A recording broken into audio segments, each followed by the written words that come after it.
Bonjour à toutes et à tous, je suis vraiment ravie d'ouvrir avec vous cette nouvelle boîte à malice riche et variée, vous allez le voir. Nous allons en effet pousser les portes du Nest de Thionville, où malgré la crise sanitaire, les projets vont bon train. La compagnie Ultima NECA y est notamment en résidence, nous nous sommes glissés en coulisses. Nous prendrons des nouvelles du Messin cascadeur, dont la chanson Meaning cartonne depuis qu'elle a été utilisée pour la série Lupin sur Netflix. Puisque les musées sont fermés, nous ferons entrer une nouvelle œuvre de Marc Chagall dans notre salon. Et puis, nous resterons sans voix devant les tours de magie de Tom et le Lord. Mais tout de suite, nous allons monter à bord d'une Volvo pour faire le Baltic Sea Circle, le rallye le plus au nord du monde. Bienvenue dans la boîte à malice.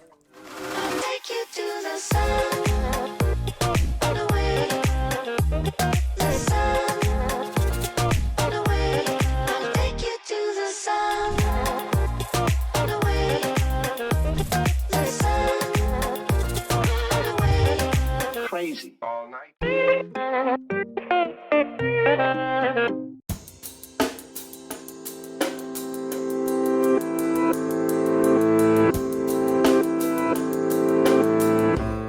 Mélissa, Cathy, bonjour. Bonjour. Je suis ravie d'être avec vous aujourd'hui. On se trouve au plan d'eau de Briey. Il se trouve que c'est une ville que vous connaissez bien puisque vous travaillez au Val de Briey, où vous êtes en charge de la communication notamment. Et si nous nous trouvons ici, autour de cet incroyable véhicule, c'est tout simplement que cette Volvo, qui a une bonne vingtaine d'années, va vous emmener en voyage d'ici quelques mois, un voyage autour de la mer Baltique. Expliquez-nous un petit peu en quoi ça consiste, comment vous vous êtes retrouvés dans cette aventure incroyable. Ah ben, Les algorithmes. voilà. C'est Cathy qui m'a embarqué là-dedans. En fait, elle avait vu une vidéo sur YouTube, il me semble, Ouais, c'est ça. d'un 4x4 qui traversait. Des beaux paysages. Voilà. Et Et mon c'est- copain me dit tiens, ça a l'air sympa. Et il m'envoie ça un peu pour rigoler, quoi. Comme ça, comme on est des voyageurs, on regarde ça. Et j'étais voir sur le site, en fait. Je me suis un peu intéressée à l'aventure. Et en une semaine, on était inscrits, quoi. Ouais, c'est vrai. Ce rallye, c'est donc le Baltic Sea Circle. Tout à fait. Un rallye qui nécessite plusieurs choses. Tout d'abord d'avoir un véhicule un de peu plus de 20 particulier. ans, ouais. Voilà. Un véhicule de plus de 20 ans. Donc on va traverser 10 pays, faire 7500 km Au autour minimum. de la mer Baltique. Ouais. Et on n'a pas le droit à l'autoroute et pas le droit au GPS. Donc à Voilà. l'ancienne. À l'ancienne. À Aux cartes. l'ancienne, de Ouais. manière traditionnelle. C'est ça. Comment vous vous y prenez pour organiser un tel événement? Donc on part de Hambourg et là, ils vont nous distribuer un roadbook. Ouais. Donc avec, comme c'est quand même un rallye, il y a quand même des points précis où on doit se rendre, Ouais. avec des défis, etc., avec des points. Et donc là, on aura quand même, on va dire, des points de chute où on doit aller. Certes. Après, Ouais. voilà. Après, où on ira, ça c'est une très bonne question, vu qu'en fait, on est au courant de rien. De rien. On ne sait pas du tout Jusqu'au le départ. trajet jusqu'au jour du départ. Donc on part en inconnu Donc total. vous savez que vous traversez 10 pays. C'est Et ça, vous on ne savez connaît pas à à quel peu près moment- le circuit, Ouais. mais on ne sait pas quand. C'est on les sera, à grandes quel lignes en fait, moment. c'est ça. On doit prendre des bateaux, on ne sait pas du tout quand, on ne sait pas du tout. Voilà, donc c'est l'aventure totale.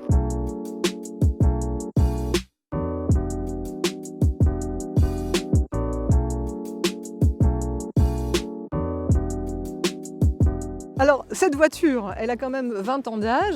Est-ce que ça veut dire qu'au préalable aussi, il faut avoir des petites connaissances en mécanique? Parce que comment vous allez vous débrouiller si jamais elle vous fait le coup de la panne? Alors justement, en plus, elle a bientôt 31 ans, ouais, donc elle est de 90. Et après, on a choisi Volvo, c'est pas pour rien non plus, parce qu'on sait que c'est robuste, que c'est facile à réparer, que c'est confortable, c'est grand. Et du coup, la partie mécanique, c'est pour ma pomme. C'est vrai? Ouais.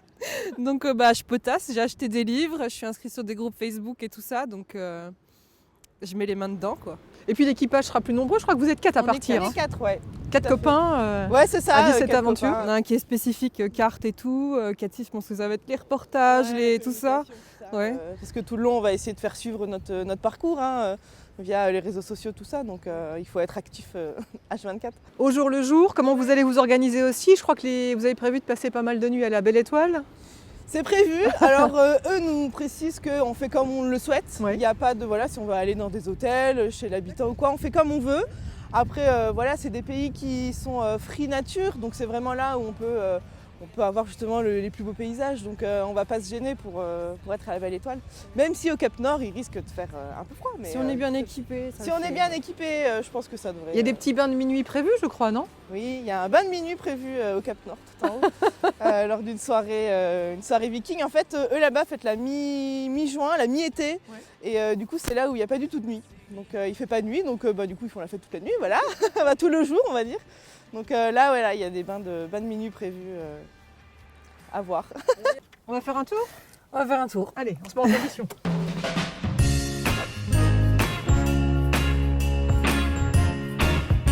C'est parti. Alors imaginons, là on part en voyage. Quel pays on va traverser ensemble? Alors, on va partir de Hambourg, en Allemagne. Après on va monter jusqu'au Danemark. Là, apparemment, on prend un bateau pour aller jusqu'en Norvège.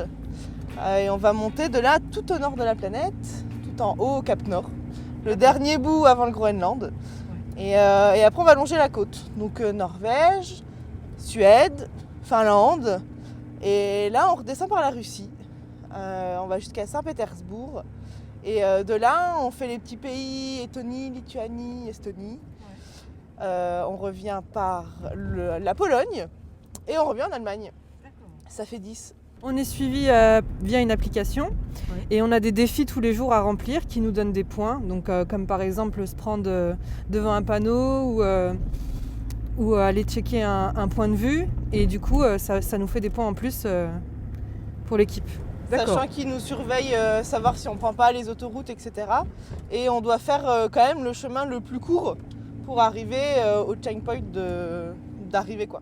Alors il y a cette dimension aventure, bien sûr, une dimension aussi humaine entre vous, de partage, et puis une dimension humaine encore plus, avec aussi la volonté d'aider une association, de venir en aide à une association, puisque c'est aussi un rallye humanitaire. Et vous avez choisi de vous tourner vers l'association Movember.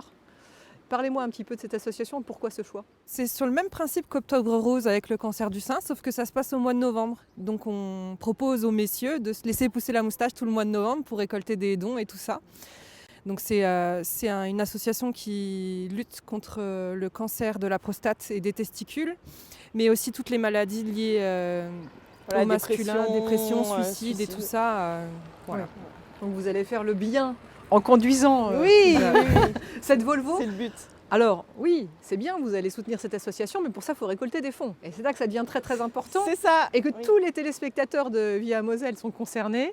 Vous avez besoin d'un coup de pouce pour la customiser aussi, cette voiture peut-être, et puis récolter ces fonds. Oui, alors après, si on arrive à trouver des sponsors, si jamais voilà, des associations, des entreprises veulent nous aider, que ce soit en dons financiers bien sûr, ou en dons matériels, on floquera la voiture, donc avec les logos, etc. dessus, on essaiera de faire, de la rendre belle et jolie. Et du coup, après, on diffusera et on partagera au maximum. On a aussi lancé une cagnotte en ligne où voilà, chaque personne peut y aller et faire un don financier. Et du coup, à la fin, on essaiera de faire quelque chose pour les personnes qui ont participé à cette opération. Cette grande aventure. Oui, Il y a quelque chose aussi peut-être qui vous fait le plus peur, qui est quelque chose qui lâche, mais on fera pas, on fera en sorte que ça n'arrive non, pas. ça devrait aller, elle est costaud. Oui. Bon, ben, on vous souhaite bonne chance dans votre quête. Merci. On rappelle à tous les téléspectateurs, donc on peut aller faire un tour sur votre cagnotte Oui. pour vous filer un coup de pouce, que tous les sponsors sont les bienvenus pour floquer cette belle Voilà. voiture. Et puis départ le 20 juin. Oui, Départ le 20 juin. départ le 20 juin. Alors si les gens nous cherchent par contre sur Facebook ou Instagram, on est l'équipage Les Mécaniques Road Tripper. Donc voilà. C'est noté. Si Merci, jamais les gens nous cherchent. merci et bonne route. Merci. Merci.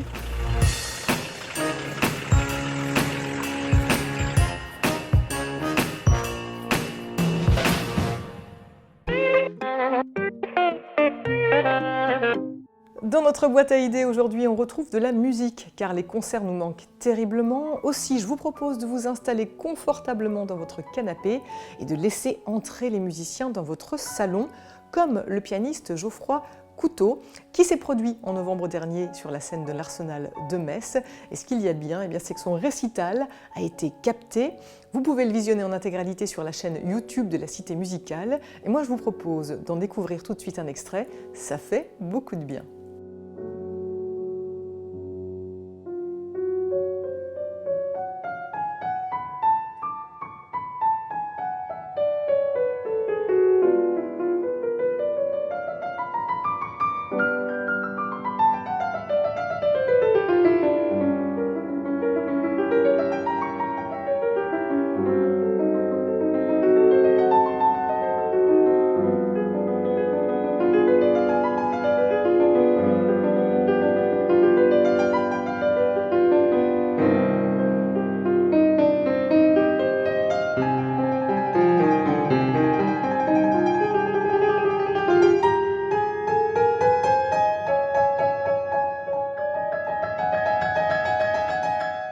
Geoffroy Couteau qui joue Bach, Brahms et Schubert, un récital à écouter en intégralité à travers la chaîne YouTube de la Cité musicale Metz.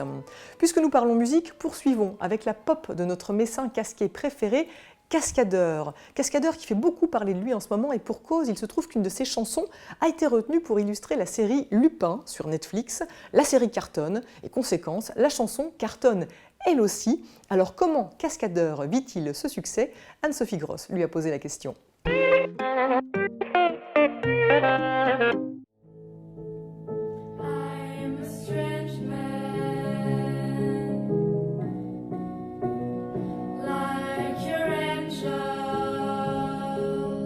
Plus de 2 400 000 écoutes sur Spotify et 830 000 vues sur YouTube.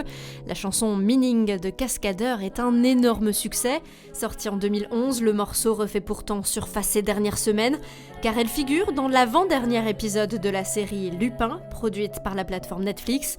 En quelques jours seulement, Meaning se classe 7e des chansons les plus recherchées en France sur l'application Shazam et 81e dans le monde. Un énorme coup de projecteur pour l'artiste messin. La puissance de chaînes, de plateformes comme Netflix fait qu'il y a une propagation comme ça, comme un virus. Enfin, c'est terrible de faire cette analogie-là, mais il y a quand même cette idée-là d'un grand développement à travers le monde, à une grande vitesse. Donc moi, j'avais... alors c'est pas du tout une volonté expansionniste, je ne voulais pas envahir le monde, c'est pas du tout ça, mais c'est vrai qu'il y a aussi ce travail possible à travers les frontières, c'est ce qui me plaisait. Comme Lupin, on traverse les murs, on traverse... Voilà. Alors, par la langue, c'était aussi ce qui m'intéressait, c'est de dépasser, on va dire, mon petit studio à Metz, tout d'un coup que ça s'ouvre. Et c'est ça qui est touchant. Et ce personnage inspiré d'Arsène Lupin, justement, a immédiatement plu à Cascadeur.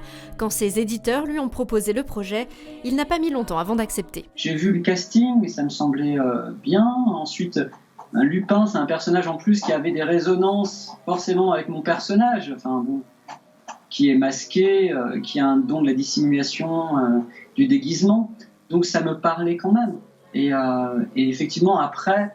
ce qui se passe, c'est encore une fois, il y a beaucoup d'imprévus. Même, j'ai vu une interview du réalisateur qui était aussi très étonné finalement du grand retentissement. C'est toujours quelque part un peu un exercice de magie.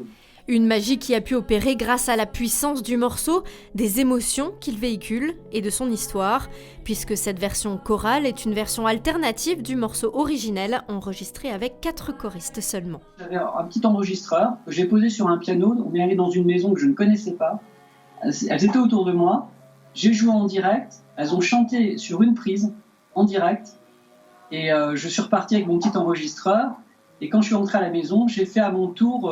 un certain nombre de prises de ma voix, donc je crois qu'il y a une dizaine de prises de voix, donc j'ai recréé une mini chorale un peu auto-centrée comme ça, et puis j'ai monté le morceau assez vite finalement, mais peut-être ce qui est touchant, c'est l'aspect très vivant de la prise. Il n'y a pas de trucage. Si on écoute au casque, moi j'entends toujours, il y a des oiseaux, il y a des choses qui se passent, voilà. Et on sent les ambiances, il y a des craquements, le son n'est pas super, c'est un peu saturé par moments. Mais je crois que ça crée quelque chose qu'on a presque oublié dans nos sociétés où on lisse beaucoup le son, l'image, tout est filtré, etc. Et là, je crois qu'il n'y a pas de filtre. But someday you'll understand, the meaning of your life. Et si l'artiste est très fier du succès de son morceau Meaning, Cascadeur ne compte pas s'arrêter en si bon chemin. Il travaille actuellement sur un 4e album. Celui-ci devrait sortir d'ici le mois d'octobre 2021. Et on a vraiment hâte de découvrir ce 4e opus de Cascadeur. En attendant, vous pouvez toujours télécharger les 3 albums précédents en vous rendant sur toutes les plateformes de téléchargement. Et tout à l'heure, nous parlions de faire entrer les musiciens dans notre salon, et si, à présent, nous faisions la même chose avec les œuvres d'art, puisque les musées sont fermés, le centre Pompidou-Metz ne déroge pas à la règle, mais nous avons eu la chance de pouvoir nous glisser dans l'exposition Chagall, le passeur de lumière. Aussi, je vous propose de découvrir le 4e épisode de notre série. Voici 2 minutes et une œuvre. Nous sommes devant des études réalisées par Marc Chagall pour le vitrail de la paix de la chapelle des Cordeliers de Sarrebourg. C'est le plus grand vitrail que Chagall a réalisé puisque c'est une baie qui mesure 12 mètres de hauteur. Ce vitrail est presque comme un environnement, on entre dans ce vitrail qui nous subjugue et nous environne. Chagall, pour réaliser ses vitraux, procédait par étapes. Il réalisait de très nombreuses maquettes, c'était un travail de longue haleine, des études à la fois de couleurs, de dessin, des études d'espace. Ici, nous sommes devant des maquettes qui sont des études de couleurs. Donc pour ce grand bouquet de la paix, Chagall travaille avec des morceaux d'étoffe, de tissu, de papier collé, pour étudier la façon dont il va répartir les masses colorées et les tons dans son vitrail. Ce qui est très intéressant et que l'on ne sait pas toujours, c'est que ces tissus sont en fait des tissus qui proviennent de maisons de haute couture. Donc à travers eux, on pourrait presque reconstituer une histoire de la mode de cette époque. Certains tissus d'Yves Saint Laurent étaient notamment utilisés par Marc Chagall. On peut observer donc différentes maquettes dans l'exposition, à la fois des études au crayon et à l'encre qui montrent la façon dont Chagall travaillait son dessin, mais aussi progressivement des études qui mènent à une étude définitive. Donc ici se trouve la maquette définitive de ce vitrail de la paix réalisé par Marc Chagall, qui montre comment, à partir de cette étude de couleurs, Chagall répartit les masses, choisit ses tons. Donc c'est très intéressant de comparer les maquettes entre elles. Et on voit aussi comment se construit donc cette composition qui est ensuite donnée au maître verrier pour qu'il puisse tracer son chemin de plomb et interpréter cette maquette en œuvre de verre. Le Centre Pompidou-Metz, dont on espère qu'il rouvrira ses portes très bientôt, on est très impatients, comme on est très impatients que rouvrent également les théâtres. Aussi, nous sommes allés faire un tour au Nest de Thionville, car il se trouve que s'ils sont à l'arrêt pour le public, eh bien, en coulisses, ça ne chôme pas. L'ambiance est plutôt glacée en ce moment au Nest de Thionville, car ce sont bel et bien des tuiles de glace que les membres de la compagnie Ultima NECA sont en train de confectionner. 30 tuiles qui, une fois assemblées, constitueront la scénographie de leur dernière création. Un morceau de glace, on va faire ruisseler de l'eau un petit édit dessus, donc petit à petit elle va se corroder, elle va se transformer petit à petit en une sorte de dentelle. Et puis il y a des bouts qui vont commencer à ployer, à pencher. Et à ce moment-là, on est dans l'attente que la glace tombe. Et c'est donc dans cette tension d'écoute, quelque part, qu'on se trouve pour entendre le texte et le drame qui est dit. Un texte du XVIIe siècle, les lettres d'amour de la religieuse portugaise. 5 lettres écrites par une femme à son amant depuis la cellule de son couvent. Une correspondance passionnée qui a trouvé toute sa symbolique dans l'eau. Elle vit des sensations d'amour fou, dans l'éloignement de l'être aimé, et donc elle passe par différents états. Et c'est une façon quelque part de faire répondre les états de la matière, de la glace qui se transforme en eau, et éventuellement en vapeur. On est en train d'étudier tout ça pour savoir si on va aller jusque-là, peut-être que ce serait trop. On a une correspondance entre cette espèce de mouvement, ce drame de la glace, parce que c'est un drame, la glace qui fond, c'est une forme de drame. Il y a une correspondance entre ce drame-là et le drame intérieur de cette religieuse qui parle à son amant éloigné. Alors pour symboliser tous ces états et nous faire vivre par la même occasion des expériences sensorielles, tout le monde s'affaire dans l'atelier du Centre Dramatique National. Car le Nest est également un lieu de fabrication de spectacles pour les compagnies en résidence. Confection de blocs de glace, soudure. Ici, la Covid ne fait pas barrage à la créativité. Et pour cette création, le montage d'une paroi de glace est un formidable terrain de jeu. C'est vraiment incroyable, on s'aperçoit de plein de choses parce que du coup, après, elles se givrent entre elles mettent du temps à fondre, mais ça dépend de plein de facteurs. Nous, notre objectif, c'est aussi de la faire fondre. Donc, il y a des tests avec des ruissellements d'eau et tout ce que ça prend comme rayon de lumière, la diffraction à l'intérieur, la façon dont ça se diffuse après derrière. Un calage au millimètre qui va nécessiter encore quelques heures de travail et de répétition avant la première. En parallèle, les 15 permanents de l'équipe du Nest ne cessent d'inventer pour garder une activité et maintenir le lien avec le public. Théâtre par téléphone, projet Saint-Valentin, projet Caravane. Les initiatives se multiplient en attendant le retour de la programmation. On est en train de songer à faire une programmation sur l'été, parce qu'on se rend compte que le mois de juillet va être plus facile pour proposer des spectacles. On est en train d'étudier toutes les propositions qu'on pourrait faire en plein air, toute l'idée étant de multiplier les opportunités pour rencontrer le public. Donc là, on est plutôt dans une phase à la fois d'effervescence, à la fois de maintien du lien avec les artistes et les publics, en jonglant en fonction de la situation sanitaire. Gageons que les choses rentrent très vite dans l'ordre, car les messages de réconfort affluent au Nest, signe de l'envie très forte du public de retrouver les gradins du théâtre en bois, et tel un amant, s'entendre conter les lettres d'amour de la religieuse portugaise, et plus encore. Le Nest de Thionville qui ne manque pas d'imagination pour faire vivre son théâtre. Vous l'avez entendu, des surprises vous attendent pour la Saint-Valentin. Surveillez bien également les rues de Thionville à partir du mois d'avril avec une caravane bleue qui va déambuler. Et puis surtout, restez connectés pour ne manquer aucun des événements à venir. De l'imagination, Tom et le Lord n'en manquent pas, eux non plus, loin de là. Regardez. Bonjour à tous. Actuellement, on préconise dans nos foyers le tri sélectif. D'ailleurs, nous sommes entièrement d'accord avec ça, n'est-ce pas Tom? Tenez, regardez, ici un verre rempli de pâtes. Et là, un verre rempli de lentilles. Nous allons mélanger le tout. Regardez, c'est bien mélangé. Et maintenant, voici comment les trier rapidement. Et voilà, tout est revenu à sa place. Maintenant, voici l'explication. Pour réaliser ce tour, il vous faut un verre avec des pâtes, Un verre avec des lentilles, un verre vide caché dans votre poche arrière, un tamis pour laisser passer les lentilles mais pas les pâtes, et pour finir, un entonnoir relié à un tube, le tout fixé à une planche. Voici comment bien le faire chez vous.